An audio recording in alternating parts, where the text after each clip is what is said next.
Chapter 20. Then David fled from Naioth at Ramah and went to Jonathan and asked, "What have I done? What is my crime? How have I wronged your father that he is trying to take my life?" "Never," Jonathan replied. "You are not going to die. Look, my father doesn't do anything, great or small, without confiding in me. Why would he hide this from me? It's not so." But David took an oath and said, "Your father knows very well that I have found favor in your eyes, and he has said to himself, 'Jonathan must not know this or he will be grieved.' Yet as surely as the Lord lives and as you live, there is only a step between me and death." Jonathan said to David, "Whatever you want me to do, I'll do for you." So David said, "Look, tomorrow is the new moon festival, and I am supposed to dine with the king. But let me go and hide in the field until the evening of the day after tomorrow.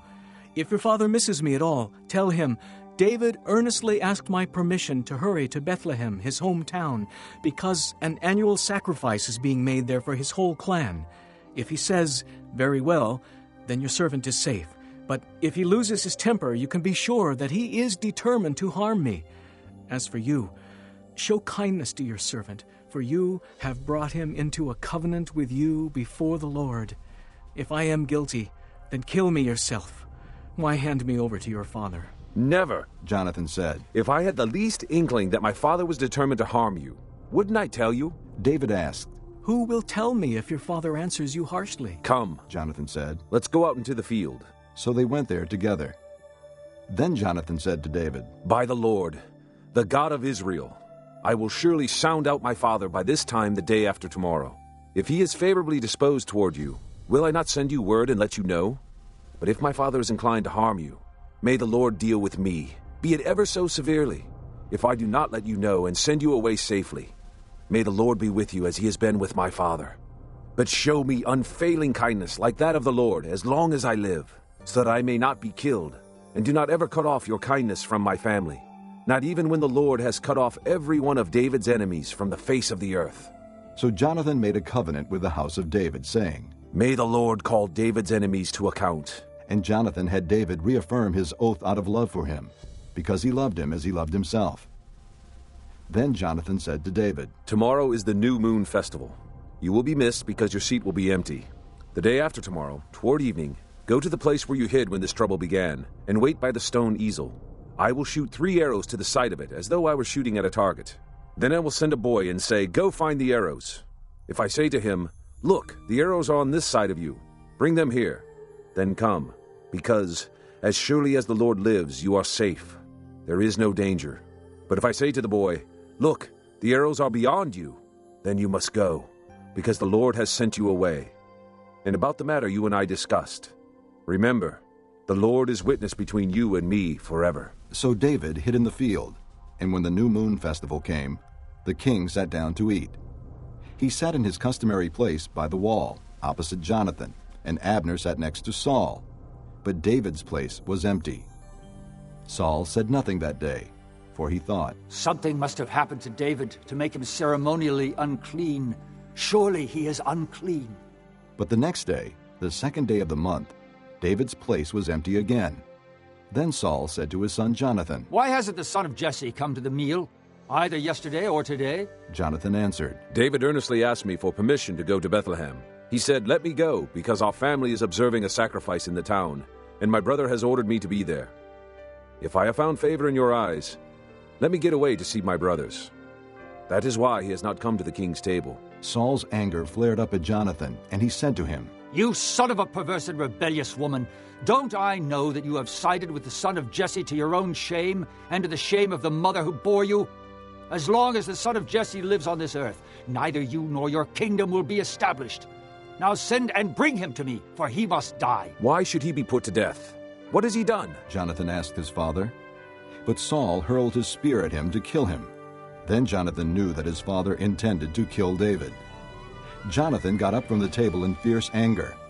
On that second day of the month he did not eat, because he was grieved at his father's shameful treatment of David. In the morning Jonathan went out to the field for his meeting with David. He had a small boy with him, and he said to the boy, "Run and find the arrows I shoot." As the boy ran, he shot an arrow beyond him. When the boy came to the place where Jonathan's arrow had fallen, Jonathan called out after him, "Isn't the arrow beyond you?" Then he shouted, "Hurry! Go quickly! Don't stop!" The boy picked up the arrow and returned to his master. The boy knew nothing of all this, only Jonathan and David knew. Then Jonathan gave his weapons to the boy and said, "Go, carry them back to town." After the boy had gone, David got up from the south side of the stone and bowed down before Jonathan 3 times, with his face to the ground. Then they kissed each other and wept together, but David wept the most. Jonathan said to David, "Go in peace, for we have sworn friendship with each other in the name of the Lord, saying, 'The Lord is witness between you and me, and between your descendants and my descendants forever.'" Then David left, and Jonathan went back to the town. Chapter 2. When I came to you, brothers, I did not come with eloquence or superior wisdom as I proclaimed to you the testimony about God, for I resolved to know nothing while I was with you except Jesus Christ and Him crucified.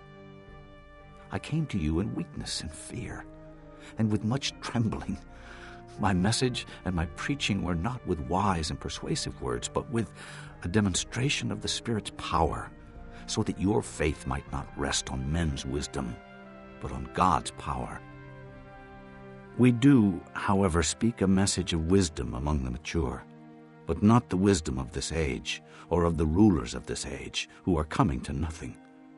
No, we speak of God's secret wisdom, a wisdom that has been hidden, and that God destined for our glory before time began. None of the rulers of this age understood it, for if they had, they would not have crucified the Lord of glory. However, as it is written, "No eye has seen, no ear has heard, no mind has conceived what God has prepared for those who love Him." But God has revealed it to us by His Spirit. The Spirit searches all things, even the deep things of God. For who among men knows the thoughts of a man except the man's spirit within him? In the same way, no one knows the thoughts of God except the Spirit of God. We have not received the spirit of the world, but the Spirit who is from God, that we may understand what God has freely given us. This is what we speak, not in words taught us by human wisdom, but in words taught by the Spirit, expressing spiritual truths in spiritual words. The man without the Spirit does not accept the things that come from the Spirit of God, for they are foolishness to him, and he cannot understand them, because they are spiritually discerned. The spiritual man makes judgments about all things, but he himself is not subject to any man's judgment. For who has known the mind of the Lord, that he may instruct him? But we have the mind of Christ. Chapter 5. Remember, O Lord, what has happened to us. Look and see our disgrace. Our inheritance has been turned over to aliens, our homes to foreigners. We have become orphans and fatherless, our mothers like widows. We must buy the water we drink. Our wood can be had only at a price. Those who pursue us are at our heels. We are weary and find no rest.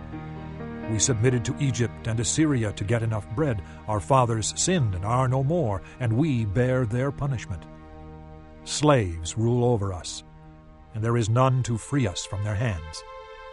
We get our bread at the risk of our lives because of the sword in the desert.